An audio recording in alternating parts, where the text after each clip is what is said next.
Welcome to Keith Knight Don't Tread on Anyone and the Libertarian Institute. Today I'm joined by Amy LePore. She holds a Ph.D. in public policy from the University of Delaware. Dr. LePore, thank you so much for your time.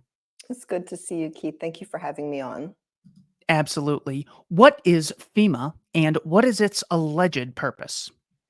Yes, so FEMA has only existed since the late 70s. FEMA was founded in 79 under a Carter administration. And prior to FEMA, disasters had been handled, the disaster resources at the federal level had been handled by many organizations. And so there was not a centralized effort until the Carter administration. So with the centralization of those efforts, things came under FEMA, not just natural disaster relief, the way we think about hurricanes and flooding, but also civil defense was a bit of a holdover from, roughly the 50s. And so the civil defense, which ultimately down the road would become kind of a focus on man-made hazards and then on terrorism. So that also became ushered under the FEMA umbrella in the late 70s. And as you know, has changed drastically since then. As far as its alleged purpose or stated intentions for existing, it always seems like no matter what, they can find an emergency to get us on. Is it a virus? Is the climate changing? Is Vladimir Putin a bad guy? It's always an emergency, which constantly results in the state getting more power and more money. What is its alleged purpose, and do they ever define emergency so I can have a reference point? Yeah, well, the term emergency and even the declaration itself of emergency, which brings to bear resources, has seen exponential increase in how we think about it. That term has expanded. It's certainly never contracted, and we can expect that it never will. FEMA, in delivering those, its charter, really, its sole charter is to coordinate resources at the federal level. And ideally, in disaster, those resources should not be tapped into until local and state resources, like the availability of to evacuate people to shelter, to provide mass care, to make sure people have medical supplies as needed. Those types of resources, and certainly even homeowner assistance, aren't intended to be brought to bear until local and state organizations, their emergency management agencies, say, we're topped out. We don't have the people, we don't have the supplies, and we no longer have the funds, and we have already contributed XYZ to this effort. So now we are ready for FEMA to come in and to bring, FEMA brings in not only FEMA, but you can see in the local response, there's also National Guard. We saw Customs and Border Patrol resources. We know there are ATF agents on the ground. So with a declaration of this size comes a lot of federal resources, and FEMA is intended really to provide that centralized hub for coordination within the federal organizations, and then also top down from the federal to the state and local organizations as well. But you brought up something really important, so I'm going to keep going with this because you talked a little bit about the expanding notion of disaster and the expanding notion of the declaration process. One of the things that FEMA does, we know they are responsible for the disaster relief fund, those funds that are given to state and local organizations. And then also, I think that encompasses the funds given over to homeowners after damage assessment for things like initial personal goods, but then also repairs to their home, and also mitigative measures. So the opportunity to elevate if you're in a flood area, FEMA does pay for hazard mitigation efforts for local homeowners and local jurisdictions. And over the last 30 years, there's been almost $350 billion spent across 1,700 declarations for disaster. And about 44% of that, I don't think this is going to surprise you, but about 44% of that has been spent on hurricane response, and a huge chunk of that, as you can imagine, on storms like Katrina. Really, everything else kind of pales in comparison to the extent of damage and need for recovery. When you look at Katrina until today, I think what we see happening in Appalachia, but of those $350 billion in the last 30 years, would you believe that 20% was spent on COVID? Not even something that we think about. So take away the whole debate about the insane response to this cold. Take that away completely. just thinking about what federal resources are required to respond to emergency, 30 years of disaster relief funds, 20% of that spent on COVID. It's absolute insanity. But it makes great sense when you think about the change in FEMA. And we didn't really talk about that yet. So after 9/11, FEMA was merged up under the Department of Homeland Security. And at this time, national security and emergency response kind of became synonymous. So FEMA merged up under DHS, really with this morphing response, moving from natural hazards, maybe thinking a little bit about civil defense, but morphing really from natural hazards to thinking about man-made hazards, and not just civil defense from like a nuclear incident standpoint, but also moving to kind of man-made terrorism, other acts that could happen in the continental US. And so we really have kind of this expanding notion, and then enter COVID, which is really, in terms of large-scale incidents in the US that have given the state the opportunity really to take advantage of what they built with FEMA and DHS after 9/11, I would say that COVID was an excellent test case for how far they could get locals to go. What could they get local officials to do to their neighbors? And for me, my research is old at this. My research is almost a decade old at this point, but I got to watch COVID and got to see some of that unravel. And the concerns in my research are really, what are local folks going to do with all this money? Is it going to change how they think about local response and how they care for their neighbors and how they plan with their communities? And overwhelmingly, the answer is yes. And we only have to look at COVID and vaccinating our neighbors and telling them they can't go to the park, and sitting in an emergency operations center plotting and planning really how to manage your fellow citizens, which is pretty gross if you ask me.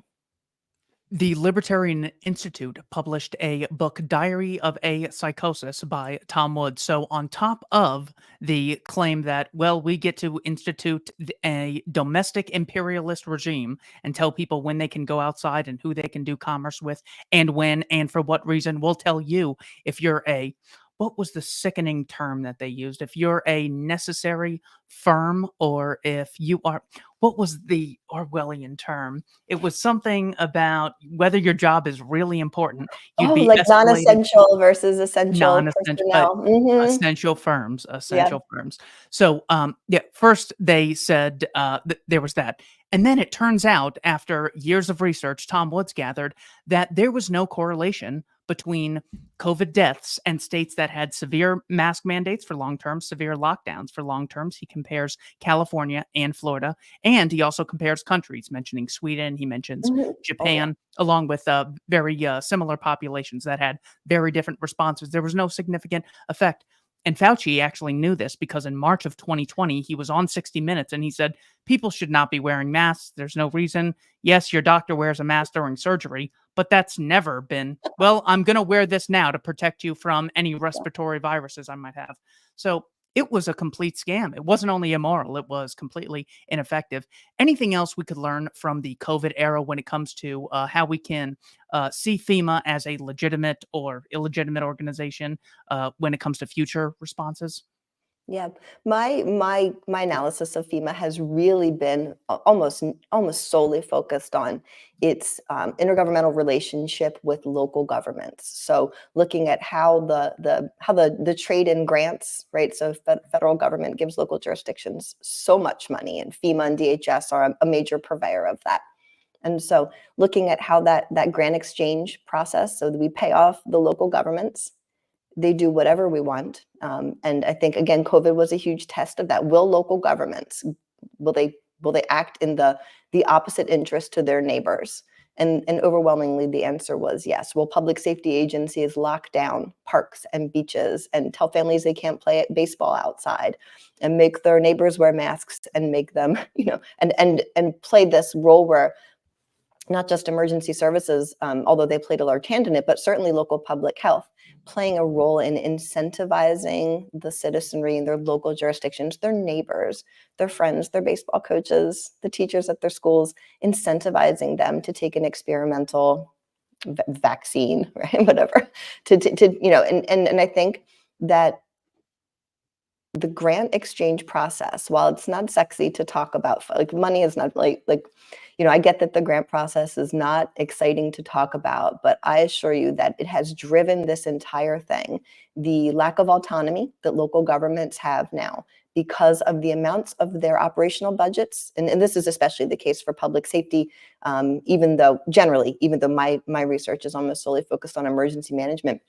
But that kind of relationship, that perversion where the federal government is paying for local operations, what vested interest does the federal government have in paying for an emergency manager in a local jurisdiction?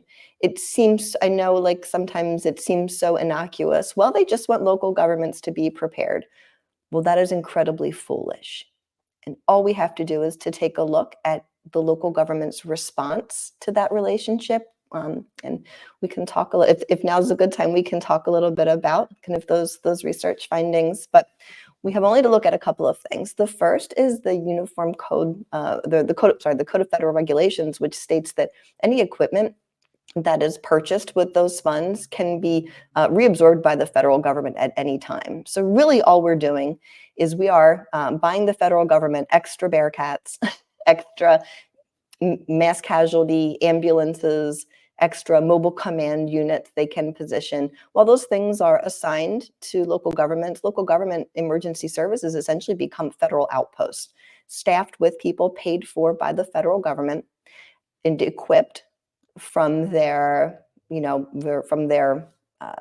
hazmat units to their mobile command units to their Bearcats, equipped nearly, in some cases, nearly completely with Homeland Security and FEMA dollars, right? And that's separate from the disaster relief fund, but the point is the same. There is no autonomy anymore, and the lines are so completely blurred between what is local, and really the state has a weird role here, right? The state agencies generally serve as a pass-through for these grants, but there is nearly a direct funding between the federal and the local government. And to think, it's not just the equipment piece.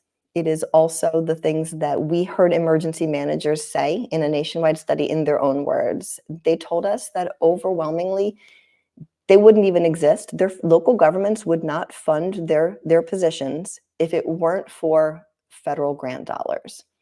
This calls into question two things. The first is, well, if you're not a priority for your local government, what the heck are you doing, guy?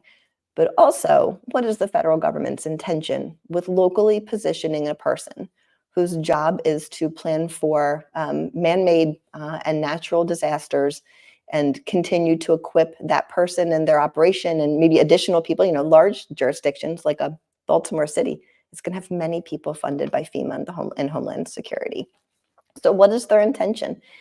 And we, in asking local emergency managers across the country about that, I think the question was, does your relationship with federal grants, does it inhibit your ability to properly respond to local needs? In other words, does your intake of these federal funds, does it lessen your ability to respond locally with proper local knowledge? Like, are you taking care of what the federal government wants versus what is appropriate? Are you versus like properly planning for sheltering and evacuation and mass care? And overwhelmingly, Keith, the answer was absolutely yes. We are beholden to federal standards. We are beholden to this federal paperwork. We wouldn't be here if it wasn't for them. So we're kind of gonna do what they say. And yeah, it's taking away our local focus. They love just taking away the focus constantly. They're like, "We care about the plight of the middle class and especially Black Americans." And Yeah. I'm like, "All right, 60% of Black Americans want school choice." And they're like, "That's not what we're talking about at all. Not that kind of Black That's not American, that yeah. if you could stop being a Putin puppet, I would appreciate it because Yep. that's not what we're going for." Your PhD thesis is Mhm. titled "The Effects of Federal Financial Assistance, Attitudes and Actions of Local Emergency Managers." So, what is the agreement? Is the agreement that we're going to give states that meet these requirements X amount of dollars, and that's basically how they control it? He who pays the piper calls the tune. they then are able to set the standards by controlling the flow of monetary resources? What do we need to know about how they're funded more generally? Yeah, so I'm going to try to speak generally because, as you can imagine, there are so many grant programs, but I'll talk a little bit about two that come to mind that end up funding emergency management staff at the local level, but that are passed through from the state government. So the Emergency Management Performance Grant, which is heavily, I think, heavily involved in funding staff positions. And then the State Homeland Security Grant Program, which can also fund staff positions, but has been largely responsible for funding all of those huge equipment purchases that came in the years after 9/11. So those two grants come with requirements, metrics, and the requirements are kind of the thing we talked about already, which is, we're going to buy you some equipment, but like, we could take it anytime. It can be repurposed for other federal programs. So essentially, you're buying it with the understanding that you can use it until we need it. And the types of things we purchased with those funds are concerning in terms of not wanting to hand over more of that kind of power and equipment to the federal government. And then there's also a simple guideline, which sounds like it wouldn't be a big deal, but it ends up being incredibly time consuming. Things like making sure that all responders in a jurisdiction are trained, kind of centralized and trained in something called the National Incident Management System, and that are using kind of an on-scene response called the Incident Command System, which is intended to be just a mechanism of response, a way to organize on scene to make sure, kind of in an innocent fashion, right? Like that all organizations are working together, that your subject matter experts on scene have appropriate kind of insight and oversight of local response. But this, it seems innocuous, but this NIMS and ICS training end up being a primary feature of what an emergency manager does. We spent years making people sit through all of these trainings. I mean, every cop, every firefighter, every dispatcher, every hazmat tech, right? Through multiple trainings so that you could be in receipt of these grant funds. So in the years after 9/11, probably, I would say probably for 10 years after that, if not 12, just a ridiculous amount of time spent on sitting in a classroom training people. And so a reasonable question to ask, in exchange for federal grant funds, you have to meet these training requirements. They are time consuming, but maybe there's a return on investment, right? Maybe this training is phenomenal and it's exactly what first responders need to be able to properly respond, and then to scale that response up if it's not just a singular emergency, but becomes a disaster with several states and many jurisdictions responding in. It would be reasonable if we got really good at that to think, okay, well, that was worth our time. So I'm going to share just a couple of things with you that I think demonstrate that that the incident command system and the mechanism of rollout and the time it has taken, it's unlikely that it has been worth it. And those are two examples that you'll be familiar with. So, the issues in Uvalde with the school shooting can almost absolutely be pointed to a lack of you can point to a lack of understanding of how an incident is supposed to unravel that looks like an active shooter. And we have the chief arriving, refusing to take command of the incident, and saying in his own word, I did not issue any orders. So here we have the state of Texas and all the counties in Texas rolling out this expensive, elaborate kind of requirement for training. And in the one time it was needed in Uvalde, it did not work. And he was the one guy who sat through it in Uvalde. It's absolutely ridiculous. We have another issue where we are not only doing that training, but we are building huge, elaborate emergency operations centers and fusion centers with, Department of Homeland Security and FEMA funding. And in the Marjorie Stoneman Douglas, the school shooting in Florida, those resources were not used. And the report attributes much of the inability for responders to properly communicate during that incident and much of the outcome of that incident to a lack of coordination.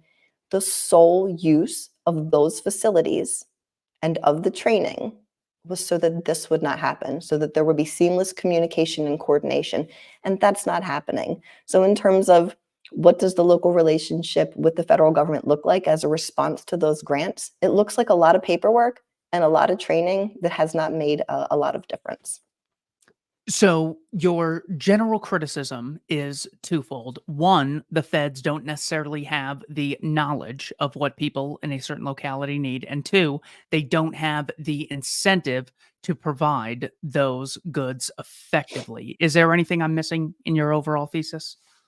No, absolutely not. And in fact, I think overall the thesis would be the incentive provided to local governments of finance and the ability to kind of increase bureaucracies at the local level is not correlated at all with an increase in local emergency preparedness.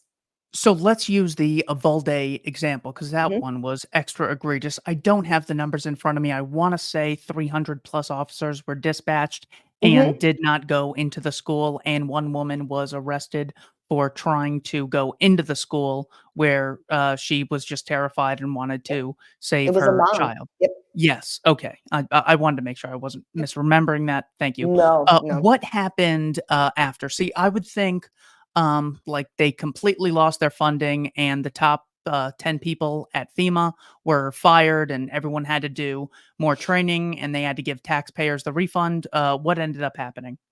Yeah, let me just want to quickly separate the issues. So the funding that we're talking about for training is absolutely paid. It's funded by the Department of Homeland Security and centralized through the Emergency Management Office. Those staffers are largely paid with Homeland Security and FEMA dollars. So I'm telling the story I'm telling involves more than one type of federal grant. So I'm going to try to stay on task here. I don't want to misinform. So the issue in Uvalde, I'm not sure what happened afterwards. I've read the report. The report didn't include any personnel information at the time. I'm given to understand that Chief Arredondo is no longer there, and others have pointed to his on-scene response and his refusal to take command, his admission that he did not issue any orders despite being the senior person on site when that incident occurred. People have certainly pointed to that, and I assume it's the reason he was fired. And that is one among many errors that occurred on that day. But yeah, so I would there is there is yeah, your I think your question, is there ever a refund on poor service? And the answer is absolutely not. And in fact, I bet you that more federal dollars rolled into that location, right into that jurisdiction to right the wrongs. And there's never an assessment of return on investment, nearly never, right, for these kind of billions of dollars invested.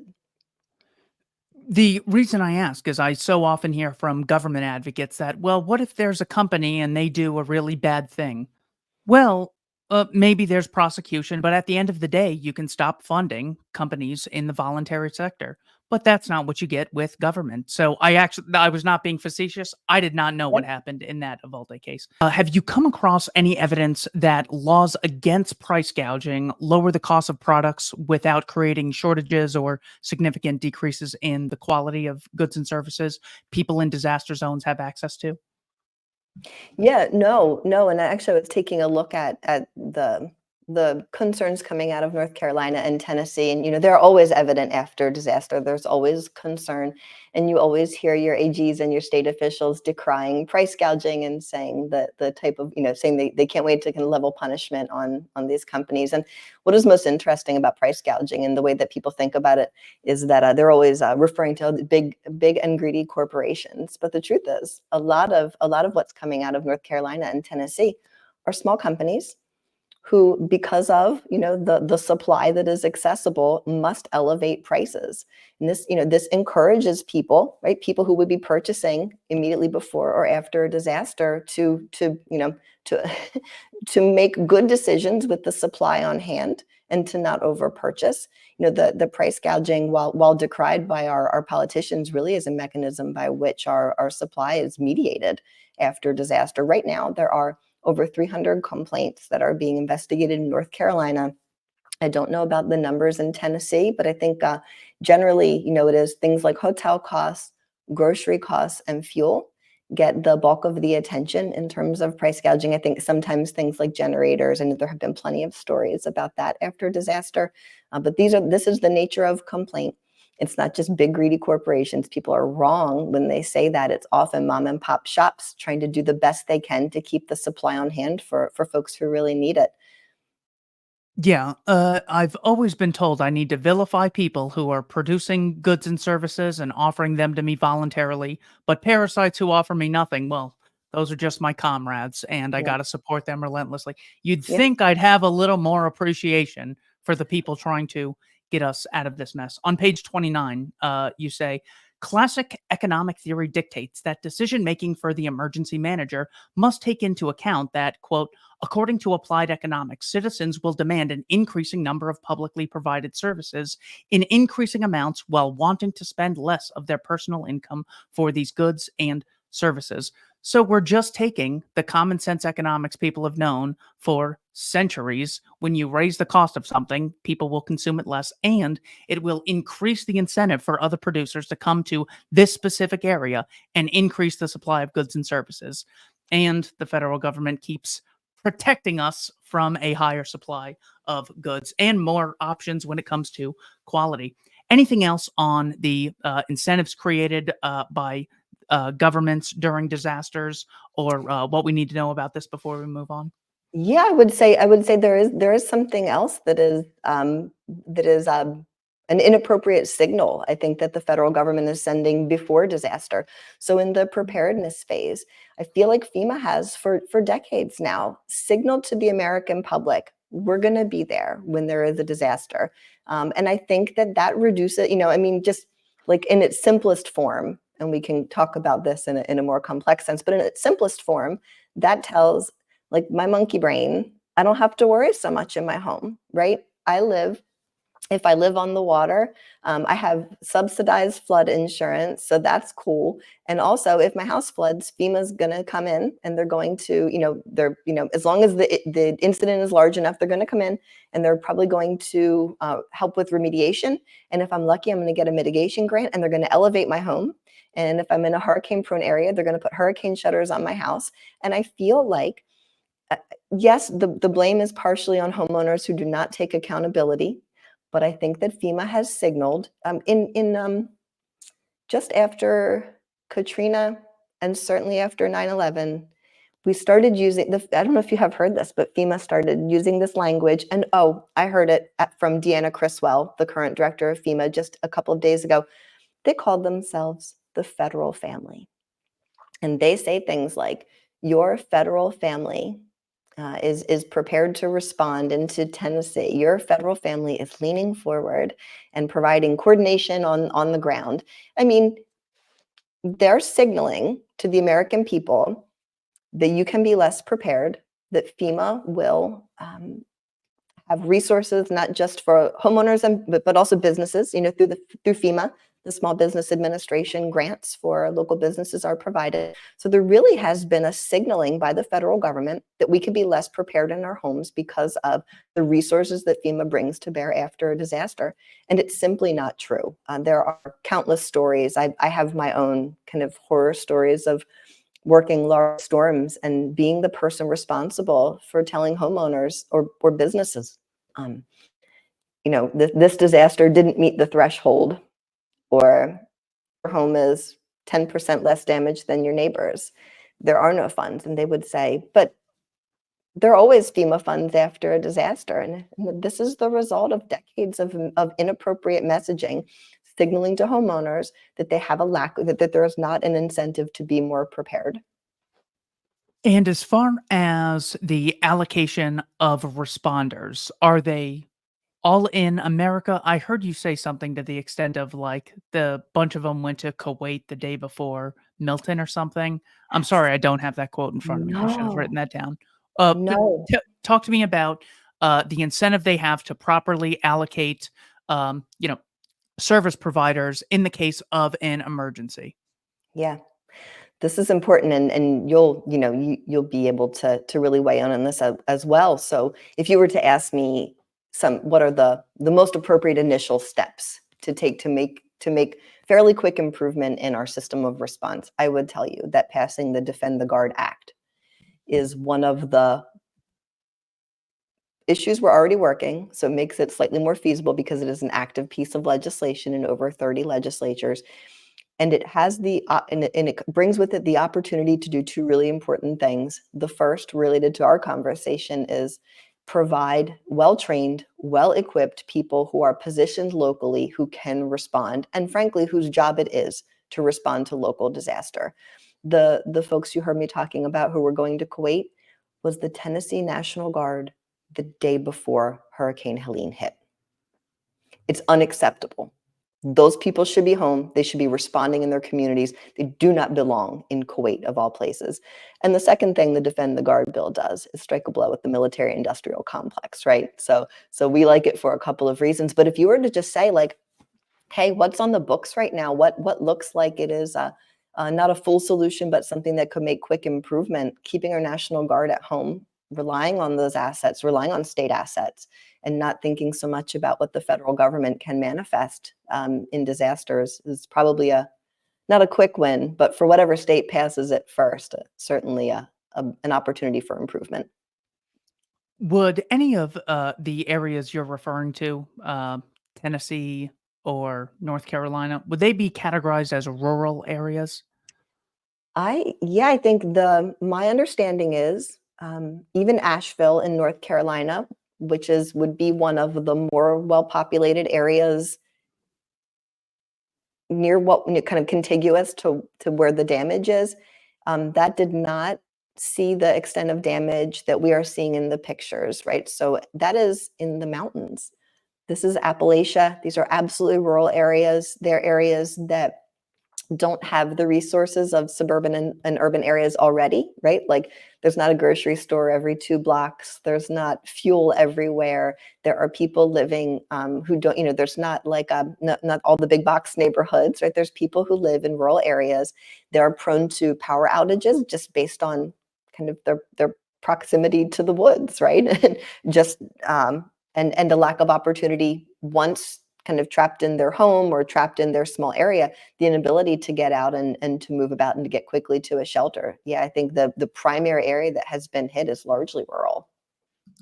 FEMA produced this document titled Achieving Equitable Recovery, a post disaster guide for local officials and leaders, saying why equity matters in post disaster recovery. The term equity means the consistent and systematic, fair, just, and impartial treatment of all individuals, including individuals who belong to underserved communities that have been denied such treatment, such as Black, Latino, and Indigenous and Native American persons, Asian Americans and Pacific Islanders, and other persons of color, members of religious minorities, lesbian, gay, bisexual, transgender, and queer LGBTQ plus persons, persons with disabilities, persons who live in rural areas, and persons otherwise adversely affected by persistent poverty or inequality. So, this is how FEMA responds to who they say is a very high priority demographic, persons who live in rural areas. And this is the result that we get: absolute catastrophe and sending them to Kuwait before sending them to the taxpayers they claim to be serving and claim to be the employees of. So it is just pathetic to see how the merit is completely thrown out the window. They don't brag about how effective of a job they do. They brag much more about diversity, equity, and inclusion. So Mm, FEMA's a disaster. yeah, Anything on this? Because we have yeah. two more things I Oh, want to get to. yeah, absolutely, Keith. So just briefly, it's far worse than that. FEMA, it's clear, especially under this current director, who made known very early in her career that she was, going to take on their pet liberal causes. She uses the language of the left. And that's not, there's not really room for that when we're talking about preparing for disaster that affects everybody. So taking on their pet issues like climate change.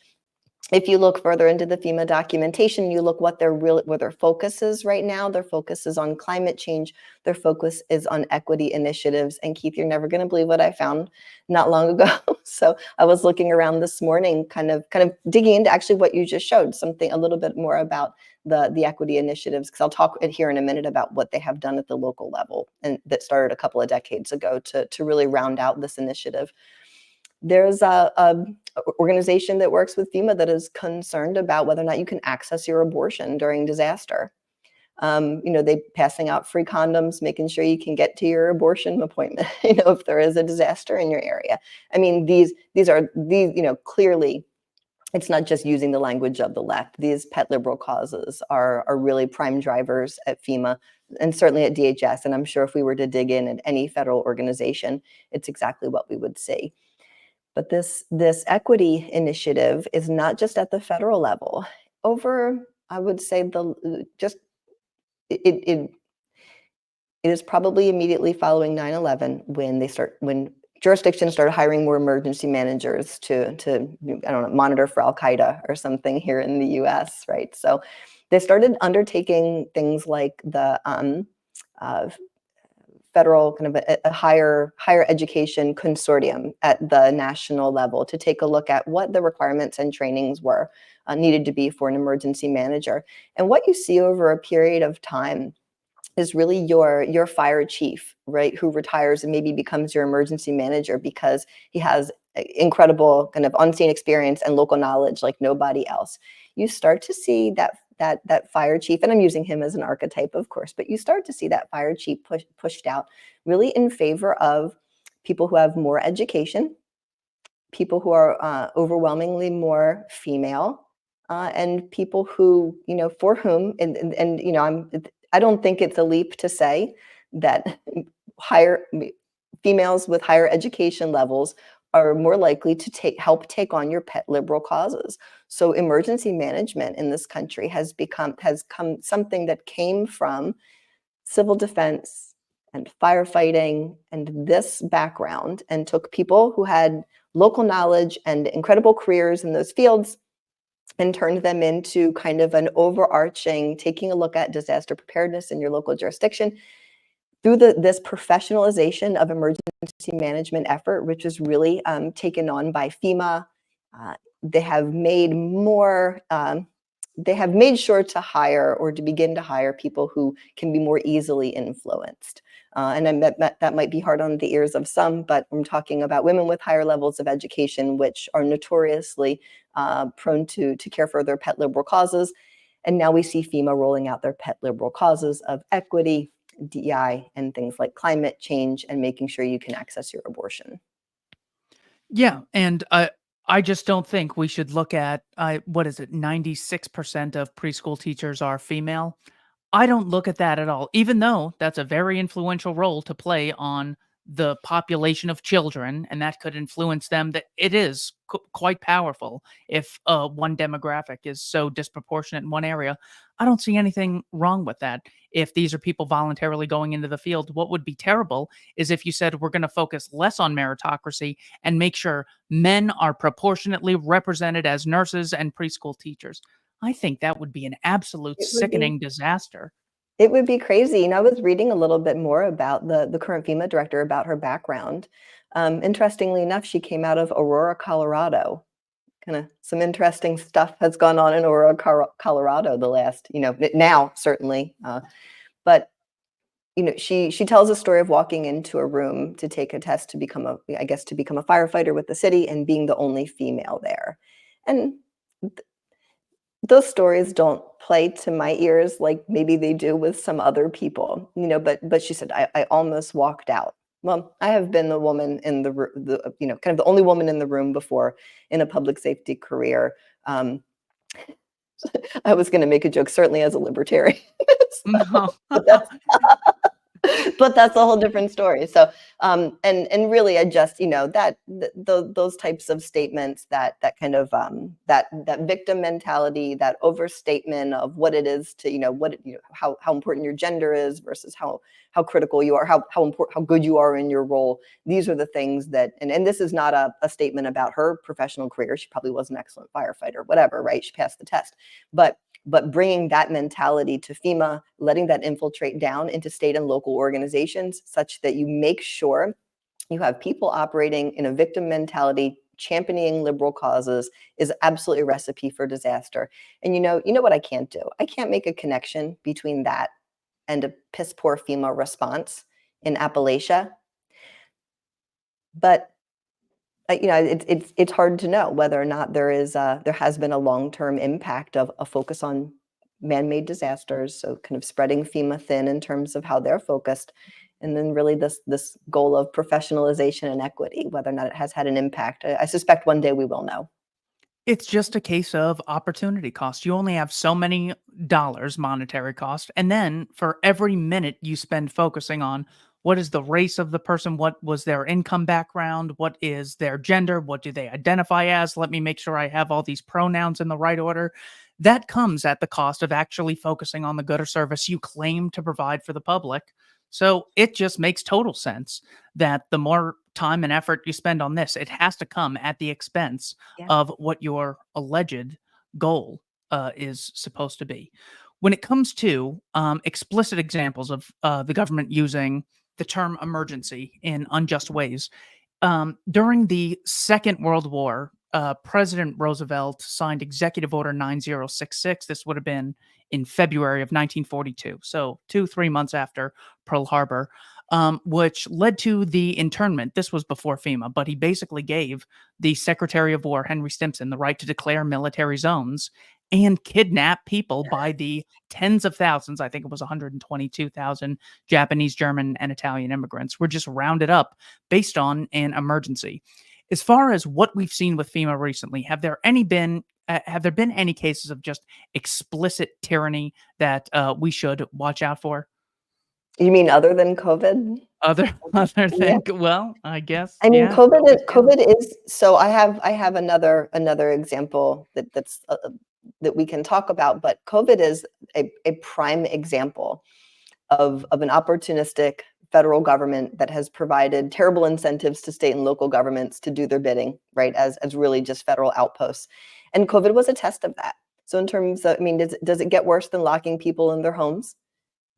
Right? Does it get worse than shuttering businesses? Does it get worse than sending your stormtroopers out because a local business is open when it shouldn't be? That, I was in Delaware at the time, and we had Delaware State Police and other folks going and knocking on the doors of businesses who weren't supposed to be open, right? Or a restaurant who was caught with their chef wasn't wearing a mask, or they had patrons seated at a table not properly wearing their masks. I mean, these are really a government that can get their citizens to tell on each other in this fashion. Things are already so far gone that maybe it cannot even be repaired. But another good example, and I think that I mostly saw this after COVID, so I think I think it was a response to how effective and how useful and lucrative COVID was for states and local jurisdictions, because the money was just, off the charts, and they didn't use it all for COVID stuff either. I'm sure that doesn't shock you. But there was, and Delaware is a good example. I know this has gone on in other states. There was an attempt to declare a state of emergency around gun violence. And doing that successfully, can you imagine what that precedes, right? What follows a state of emergency declared on gun violence is not an attempt to reduce crime in an inner city. No one cares about that, right? Not an attempt at that at all, but really an attempt to pinpoint and to focus on lawful gun owners, people who are armed, and people who have firearms in their homes. This is not, it's always cloaked under the auspices of reducing violence in urban areas. It never is actually that. And so in the model of COVID, we saw states like Delaware attempt to pass, and I don't think they did it successfully. I'm no longer in Delaware, but attempt to pass.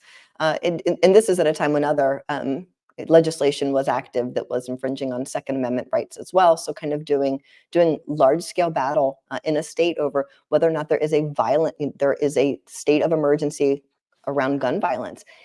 And what would happen after that is, the emergency is kind of how the tap opens, right? And so you end up with at least millions of state dollars, right, poured into, I would assume, public health organizations. And what ends up happening is, they make, just like COVID was a public health emergency, the gun violence would be seen as a public health emergency. So now it's not just like law enforcement that is acting on perceived gun related issues. It is also public health, right? So an ear toward, making sure your teachers are listening for whether or not their students are talking about whether or not mom and dad have a gun in their home, making sure, people like the counselors that are accessed through public schools and paid with government funds are extra attentive to their counseling sessions if there is any discussion at all of firearms, making sure, just that there's education in the schools that is antithetical to how you or I would see, our Second Amendment rights. So what seems innocuous and just a play at solving some inner city problems around gun violence really is so much worse than that. And in terms of definitions, yeah, I would agree it is tyrannical, and done in the model of COVID. I think the blue states especially learned that with COVID comes a model for getting whatever you want in terms of policy and certainly in terms of money. All right. So we could say FEMA's a disaster. One thing you can do is fight to abolish FEMA, very costly. So, as far as alternatives, are there examples historically or today that you have found of one, an emergency that existed, and two, people who organize voluntarily to achieve successful relief efforts? What, if anything, meets those two criteria? There are a set of researchers who come out of George Mason and they write for the Mercatus Center there. And this has been the sole focus of much of their research. I've done some projects with them, some book chapters and stuff. They are kind of the preeminent experts on how community does emergency response so much better than government can, and how often government is an impediment to community response. And one of my favorite stories that they tell is a story of the Vietnamese community in one of the parishes in Louisiana that was hardest hit during Hurricane Katrina. And there was a community leader. He was well respected. He may have been a pastor, he may have been affiliated with a church there. How he rallied the community to make sure that they were, if they were not evacuated, that there was proper care for the elderly, proper care for special needs individuals. The story is, and I don't have great details, but that is one anecdote. This is one story in a host of stories where what we learn is that the only people who can appropriately respond to a disaster are people who are local, are your neighbors in your communities, because the thing that government cannot have is local knowledge. It simply cannot. Even your local emergency manager, right? Even a local emergency manager in a small county. We've already talked how that person is solely beholden to a federal government, and they're busy doing training and paperwork and thinking about Al Qaeda, right? So they're not thinking about, this is not to say there aren't some good ones. I know plenty of people who are doing their best, but this is a generalization. But only your neighbors, only your local community can understand what those needs are. And the example of the Vietnamese community coming out of Katrina was a prime. This one that always stuck with me, that the folks from the Mercatus Center wrote about very fondly because of their success. And that's one story out of many. Well, maybe that's why Asians have higher incomes than whites. I'm waiting for that pay gap to be closed any day now. I'm sure Kamala Harris is going to write the executive order. Miss Lepore, is there anything else that you would like to tell me or the audience about that I haven't covered yet? No, I think we've covered the bulk of it, Keith. This was wonderful. This is important to talk about. I know, it's a little out of the headlines now. I'm grateful that you still wanted to chat, but it's a little out of the headlines and it will be out of recent memory. The important thing is here, there are opportunities to push back. I think defend the guard and making sure we keep the National Guard at home for domestic response is important. And I think the extent to which we can, the small L libertarians or big L libertarians can infiltrate their local governments, a la the Mises Caucus decentralized revolution strategy, and start to push back on our local government's heavy dependence on federal grants. It is not healthy. It's lucrative, sure, it's great for bureaucracy building, but it is not healthy, and it certainly doesn't breed autonomy. These are our two opportunities. The other solutions are long slogs, right? Overhauling FEMA, just overhauling DHS, maybe, dismembering the two are long slogs and unlikely to happen. So I think states and local jurisdictions kind of have to take matters into their own hands. Thank you to everyone for watching Keith and I Don't Tread on Anyone and the Libertarian Institute. Ms. Lepore, thank you for your time. Thank you so much, Keith.